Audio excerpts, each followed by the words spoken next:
Hello all, I welcome you again to this channel and many of you already know me, and those who don't know, my name is Amod Kumar and I'm doing PhD currently, and I'm also having 2 years of experience in teaching graduation and master's level, and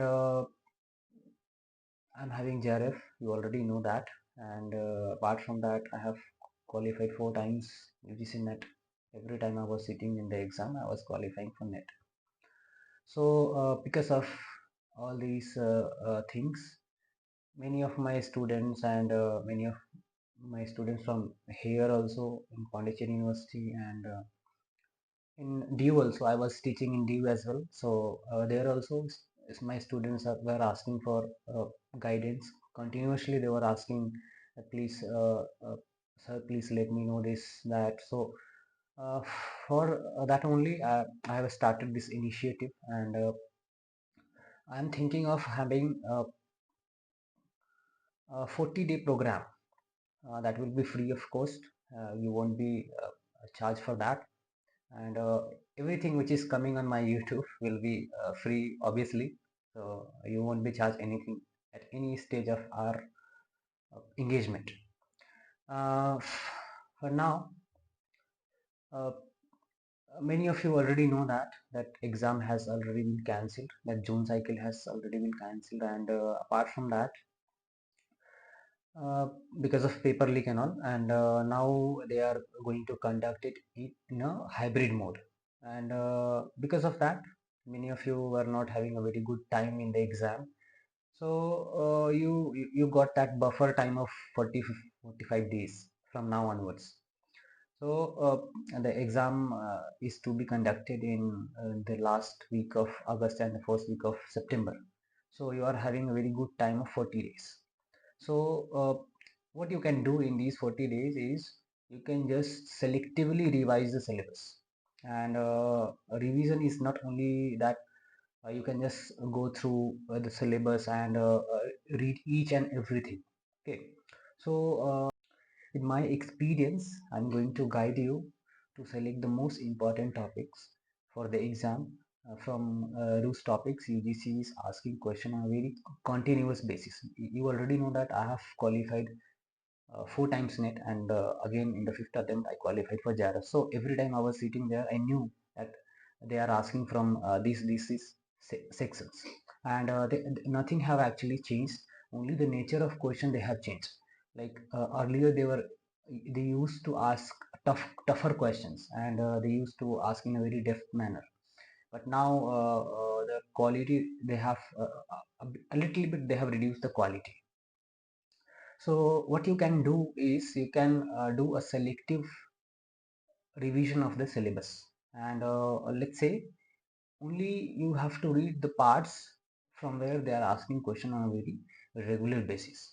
Okay, so how you will identify those topics, that I'll be guiding, and with that I'm here to start an initiative, and which I have named at 40 days UGC NET Sprint.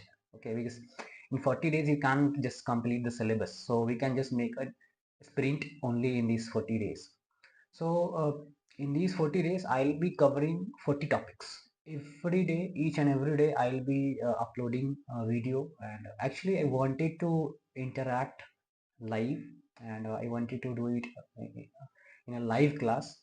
But the thing is, because of the YouTube dynamics and because of the setup which I don't have for the live lectures, I'll be uploading a lecture on each day, and maybe in the evening, probably in the evening 5 p.m. or 6 p.m. like that.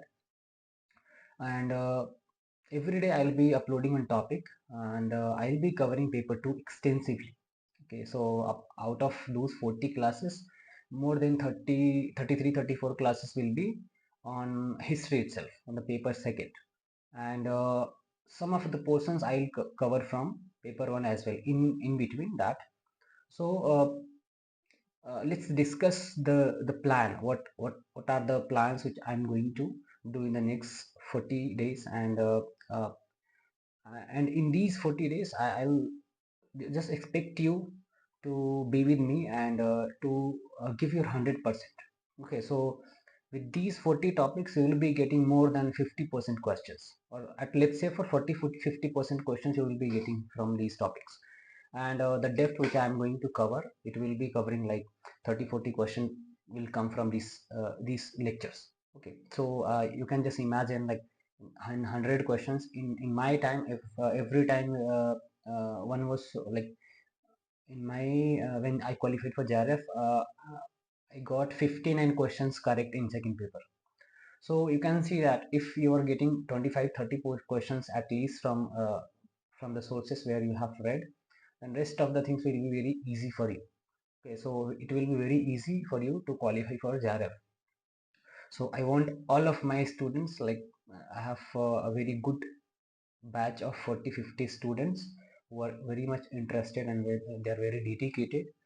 So I want each of you to qualify for at least UGC NET this time.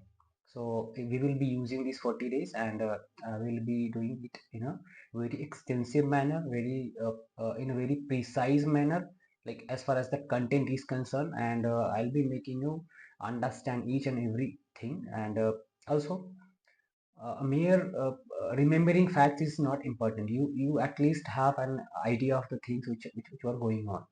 So apart from having knowledge about the facts, you also understand things, how the things were going on. So let us discuss about the plan in detail. And you already know that I'll have to create a separate playlist for this, and this is why I have renamed it like that. And apart from that, this is the detailed syllabus which I have downloaded from the UGC website. And the first thing which I have highlighted is the concept, ideas and terms. These things I'll be discussing later on, like in the 39th or 40th lecture, when we will be done with all the syllabus. And the remaining things, like most of these things we will be discussing while we will be discussing the administration and all these things throughout our whole lecture series. So the remaining things I'll be discussing in the last lecture. Apart from that, this is the detailed syllabus. As you know, we have 10 units, and 10 units is divided into ancient, medieval, modern and historiography. Historiography and that history writing thing, and research thing. Apart from that, I have highlighted this whole syllabus, and the important topics has been highlighted.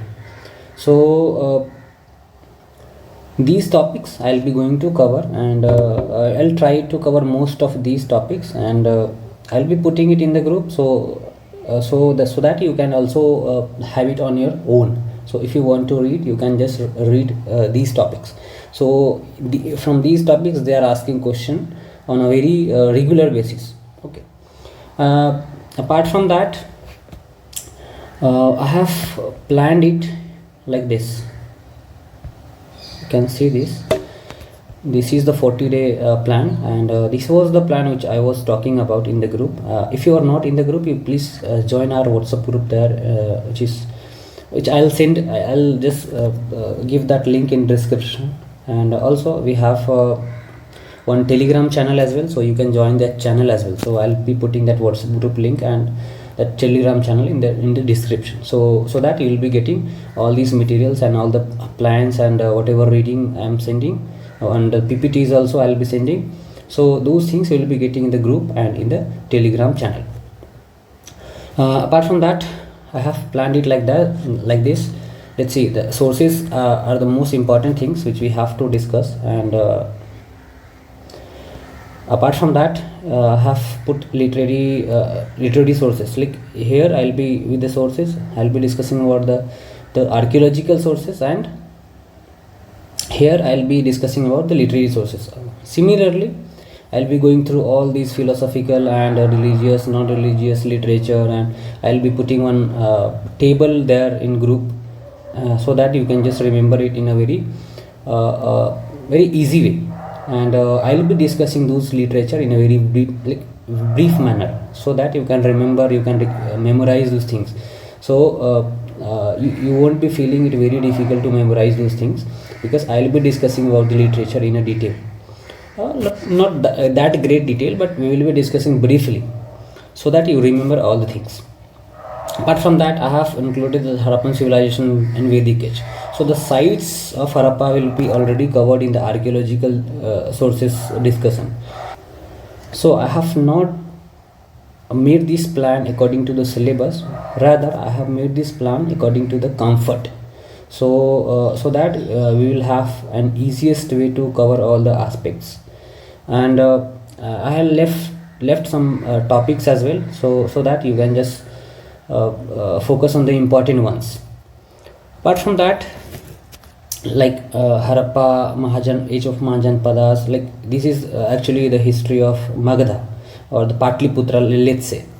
So throughout the 1000 years of history, we'll be tracing all the things here. And apart from that, post-Gupta, regional kingdoms, all these things we will be doing. And see, I have planned it in a very easiest way so that you can remember the important things for the exam. So I have not written each and everything here, and I will also not be going to discuss each and everything about each topic. So I'll be discussing only the important aspects for our exam. So this is not our detailed lectures. For the detailed lectures, you can just go to the other playlist which is made there, and about the ancient, medieval and modern, and there you can watch the videos which has already been uploaded. That is not the complete series, but you can just watch those videos which has already been uploaded. Because of the time shortage, I just stopped the series. Later on I'll be continuing that, maybe with this only. Also I'll be putting some videos in those groups and those playlist as well. But for now you'll have just to focus on this. Here as you see here are within 8 lectures I'll be just completing the ancient portion, and later on in the 9th lecture I'll be just making you solve, or I'll be just showing you how to solve the DI questions, and also some of the reasoning questions. They also ask 1 or 2 reasoning questions as well. Okay, and with this you will be able to easily score like 12-14 marks, because 5 marks for DI and 2-3, usually they ask 2-3 reasoning questions as well. So you will be able to do all it very correctly. I'll be making you understand how to solve it, how to do it. I'll be making you understand all these things. So on a periodic basis I'll be doing on that front as well. I'll be just discussing the PYQs of the DI portion and the reasoning portion, so that you will be able to understand and you will be able to do it in a very correct manner. Later on I'll be also actually I have to make this medieval India and modern India, and later on that historiography and the research thing. So based on these things we will be having our lecture. And I was discussing about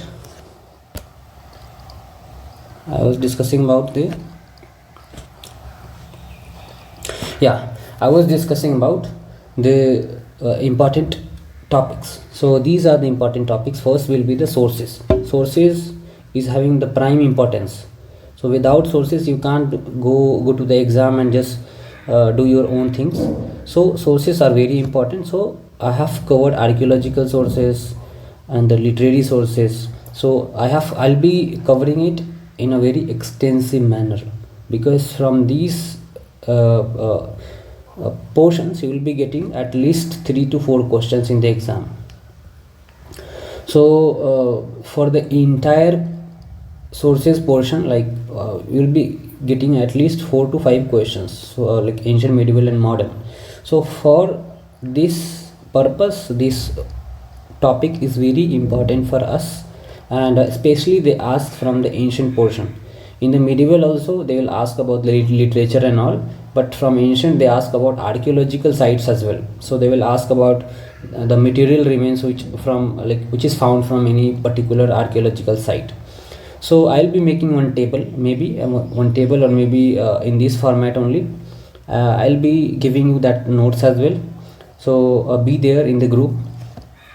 Apart from that, in the Indus civilization, see, we have some of the aspects like we have to cover some of the debates, some of the historiographical discourses. Okay, for example, in Harappa we'll have to discuss the theories related to its origin and decline. Later on we'll have to discuss about that Aryan debate.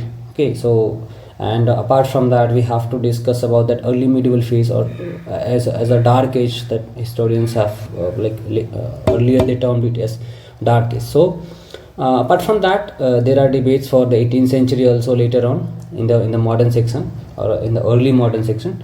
So these are important, and later on in modern also we will be having I will have to discuss about the debates surrounding that 1857 revolt. Okay, so these 4-5 themes, these 4-5 topics on debates and the historiographical discourses are very important for us, because they will just put one argument and they will just ask us to identify that particular argument, like who has given this particular line or argument. So there you will be able to identify that if we will discuss it in a brief manner. Okay, so you will be having an idea of the things, and later on also I will be also making you understand how you should develop that MCQ aptitude. Okay, so the study is only 50% for NET. The 50% is all about your MCQ aptitude, how you should attempt the question, how you should apply yourself in the exam. That is very important. So I'll be discussing about those things as well, so be there. And apart from that, the second unit is about the state, from state to empire, which is like Magadha, and in this we'll be having Mauryan period. And okay, so later on we will be discussing about the rise of Magadha also, and later on, like here we will be discussing about. So later on we will be discussing about the rise of Magadha and Mauryan Gupta Empire, and in between those there are a gap of 500 years where the regional powers emerged, like Indo-Greeks, Shungas, Satavahanas, Kushanas. So I'll be just covering the chronological aspects and geographical distribution of those empires, and if there is any archaeological or literary sources, like if they have issued any coin, or if any settlement is related to that particular empire or dynasty. So these things we will be discussing, and from here also they ask questions. So this is a gray area, and these are the areas people don't actually focus. Okay, so they ask questions from there where people actually do not focus. Apart from that, while discussing about the economic aspects, we will be discussing about trading towns. Okay, so in the archaeological remains also they ask about the trade routes and trading towns. So they repeatedly they have asked about the port towns. Okay, so I'll be also covering about those aspects. Okay, so they ask about a particular port town is associated with which period. So there you'll have to identify, and also they will ask about the geographical distribution, about the empire associated with that particular port town. So because of that, these port towns, the emerging cities, and the trading towns, these are very important for us. Apart from that, in the second unit we'll have to discuss about regional kingdoms, and in that there are multiple kingdoms, and the focus remains the same. We'll have to see the chronology, we'll have to see the geographical extent, and these are the things they ask in the exam. Okay, so they are not going to ask how that political structure was functioning under the Ganges, because they do not expect you to go in a very great detail to study the Ganges and the Kadambas or the other small kingdoms. So they usually ask about important rulers, and they ask about the chronology, they ask about the geographical extent, they ask about the contemporary rulers. These are the important things they ask from any dynasties or any particular period or phases.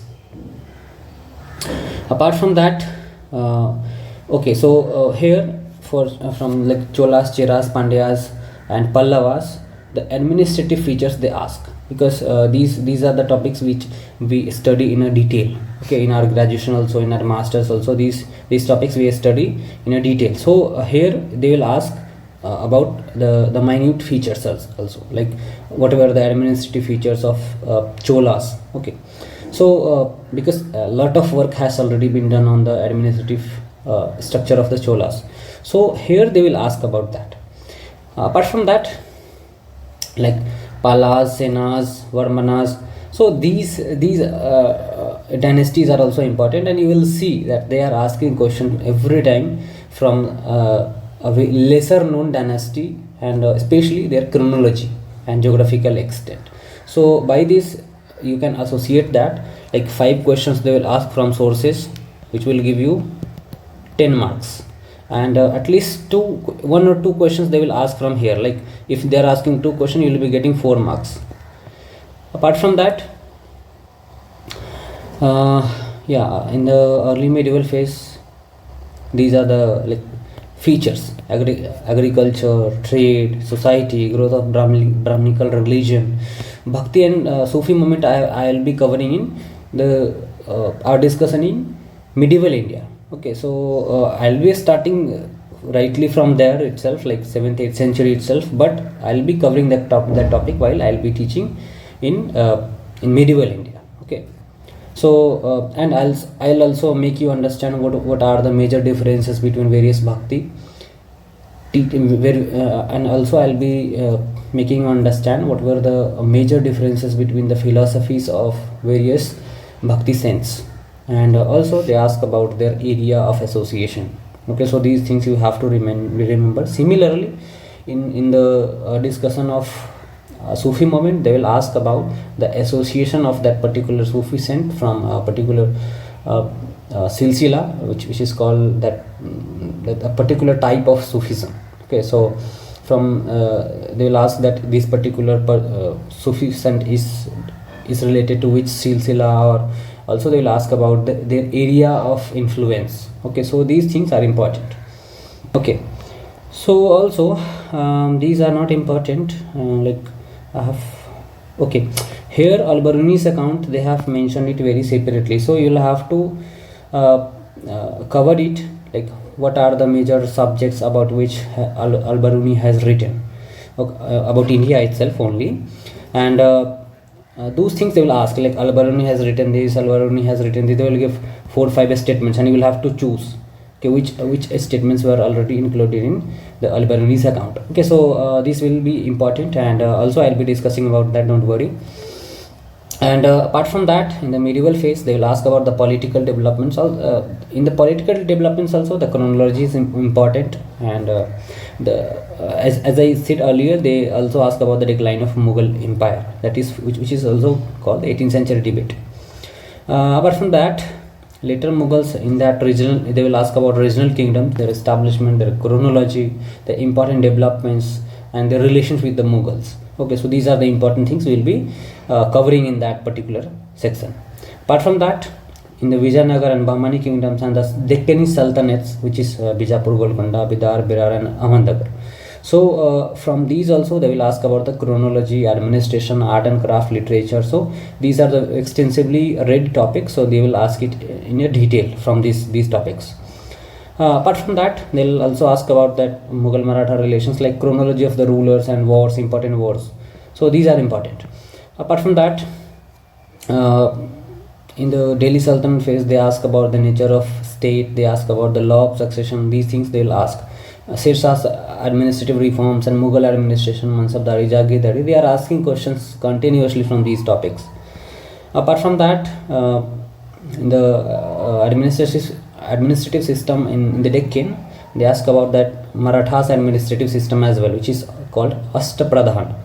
So these things also we will be covering. Later on, urbanization is an important feature of the 13th and 14th century society, and with the arrival of the Turkish people, that particular phase is characterized as third urbanization. So we will be also doing about the important urban center which was actually coming to the fore in that particular time period.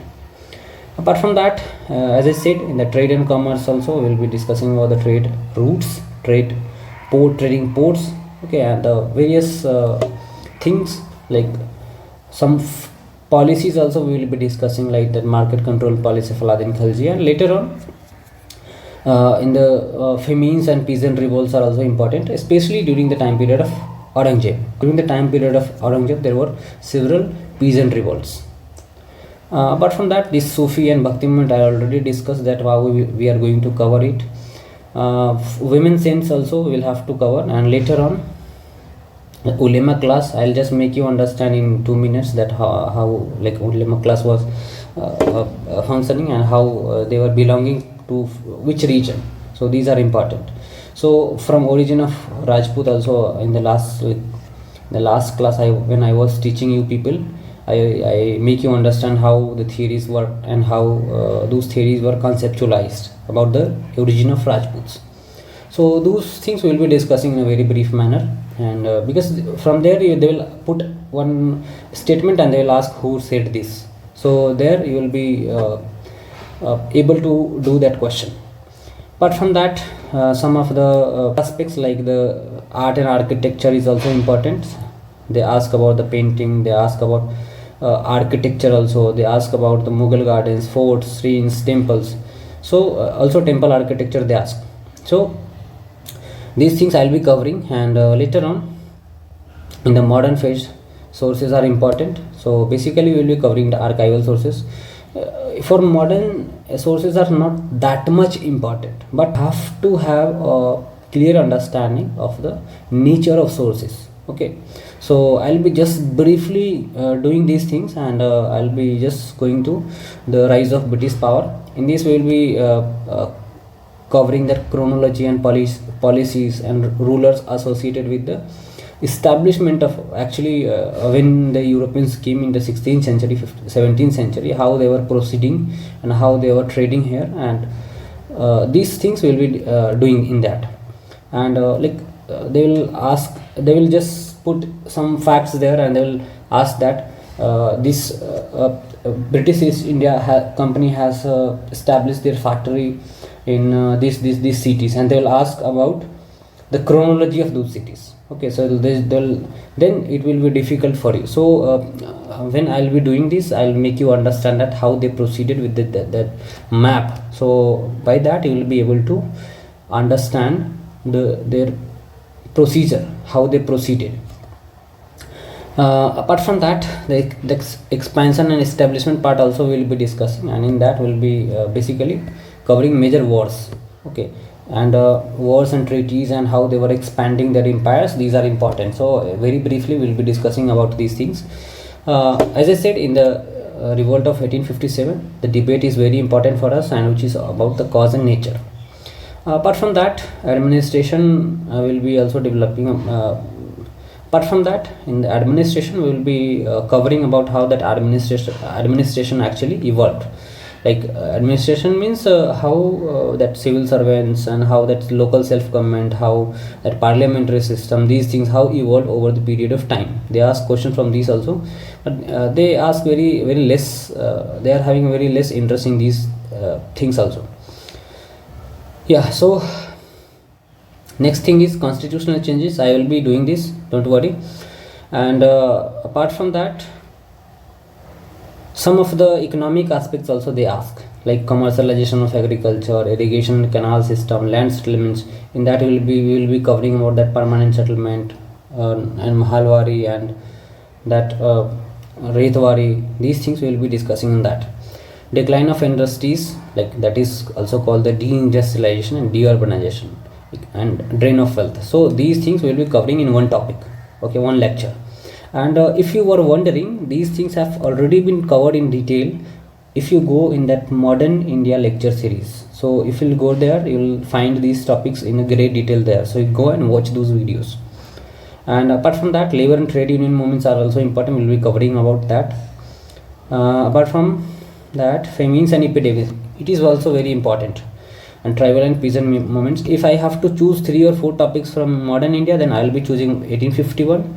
and I'll be choosing this that economic aspect and famines, tribals, and peasant movements. These are 4 most important topics for you in modern India. Also, you'll have to cover the socio-religious reform movements as well. Okay, so 4-5 topics we'll be doing from modern as well, so it will take 4-5 lectures. Apart from that, that literature and publications will be covering, that who wrote which book. Okay, so they sometimes ask about making you a match, okay, that this book has been written by this person. Okay, so this will be also important, and I'll be also discussing some of the literary contributions of the freedom fighters. Okay, apart from that, that economic nationalism is a part of that discussion only, like here itself you'll see that these things, the discussion around surrounding these things were actually it is included under the discussion of economic nationalism. Apart from that, left-wing politics, depressed classes. So here they will ask about literary aspects, and from left-wing politics they will ask about their individual things, like who assassinated whom and who were under trial in which case. Okay, so these things they will ask. Apart from that, this is also very important for us. So Muslim League, they will ask about their stand on the issue of nationalism, and on the genesis of Pakistan we will be tracing the chronology of that development, how that demand for Pakistan actually grew. So we will be also covering that. Apart from that, this also is important, like integration of Indian princely estate, especially Kashmir, Hyderabad, and Junagadh. And we will be also discussing about various aspects, how these 3 principalities were actually included in the Union of India. Apart from that, that making of constitution, these are like they ask about these questions as well, but I'll be just covering it very briefly. New education policy I'll be covering later on if we have time, and linguistic reorganization of states.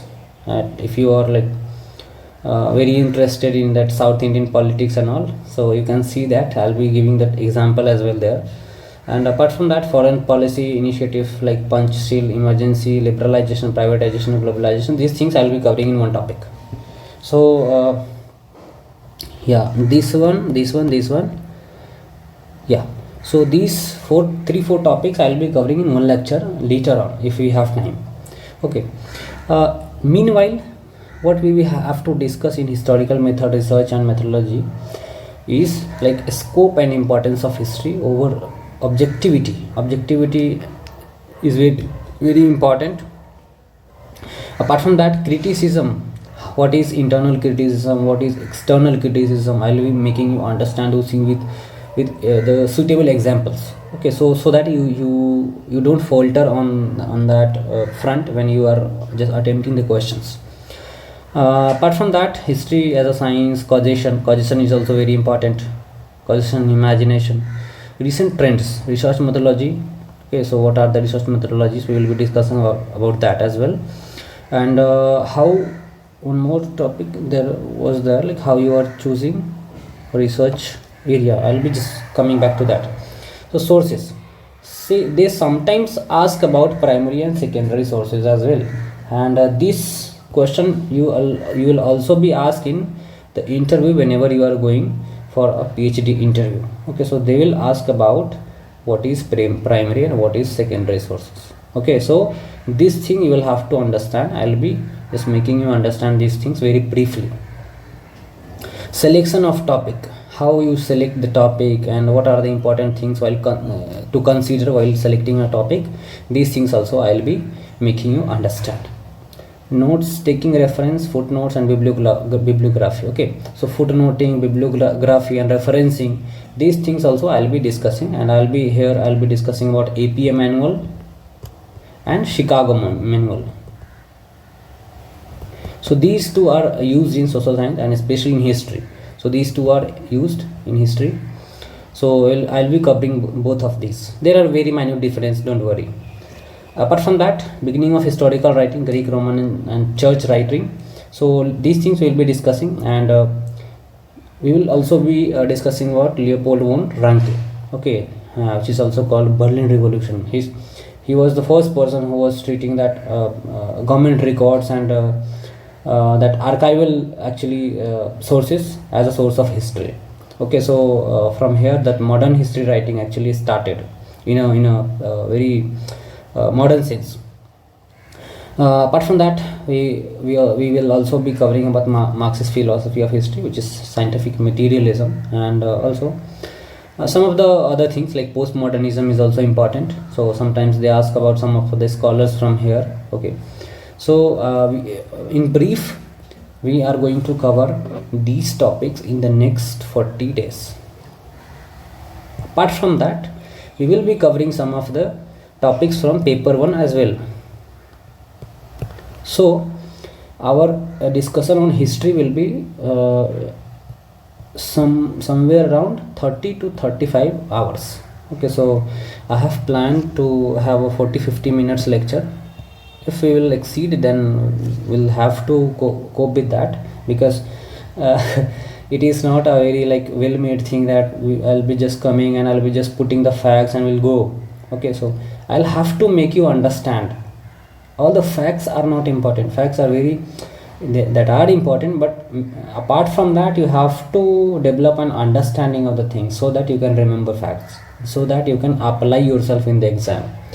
So that is very important. So I'll be trying to cover it in a lecture which is less than 1 hour, and every day you'll have to spend 1 hour for this, and I'll be spending more, because I have to provide you with the content as well. So I'll be spending 2 hours a day, maybe 2.5 or maybe 3 hours. Okay, for a lecture of 1 hour, I'll have to do that like that. So for the next 30-40 days, I'll be dedicating my time for you only. And apart from that, what you can do is, whatever like whenever I'll be teaching any topic on paper 1, you just share these videos to your friends from other department.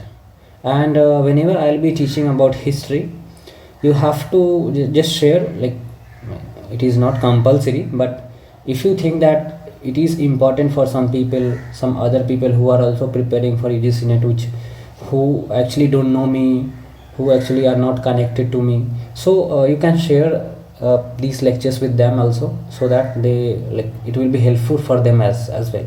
Okay, so apart from that, after covering these 40 lecters in 40 days, later on we will be having an live session as well. Okay, so we will be having some live sessions, because about the YouTube dynamics, that they need certain number of subscribers and certain number of things to go live. Okay, so right now, and also I'm not having that setup to go live. So later on I'll think about it, and I'll try to come live, so that the class will be interactive. So I want an interactive class. And one more thing I want to discuss is one more thing I want to tell you is, one more thing I want to tell you is that you can also give some suggestions if you have any. If you want to give a suggestion, you are very welcome. Okay, so wherever you are, whatever suggestions you have, you please just comment down. And if you have any question, you just comment down in the next lecture. Whenever I'll be putting that first lecture, I'll be addressing that question in the first lecture. And this thing will continue. Whenever you are having any doubt or any question in the first lecture, you just comment it in the next lecture. I'll be addressing those questions. Okay, meanwhile we have that group also, and we have telegram channel as well. You can just join there, and you can put your questions there as well. Okay, so there also, if I am free, I'll be just replying to your messages. So be there and be with me, and that will be very rejuvenating thing for you. In the next 30-40 days, you will be totally rejuvenated and totally exam ready. Okay, and I want you all to qualify at least UGC NET. many of you will be getting JRF as well. But okay, so with this I'm signing off, and thank you for being with me. And tomorrow I'll be uploading the first lecture on sources. Thank you.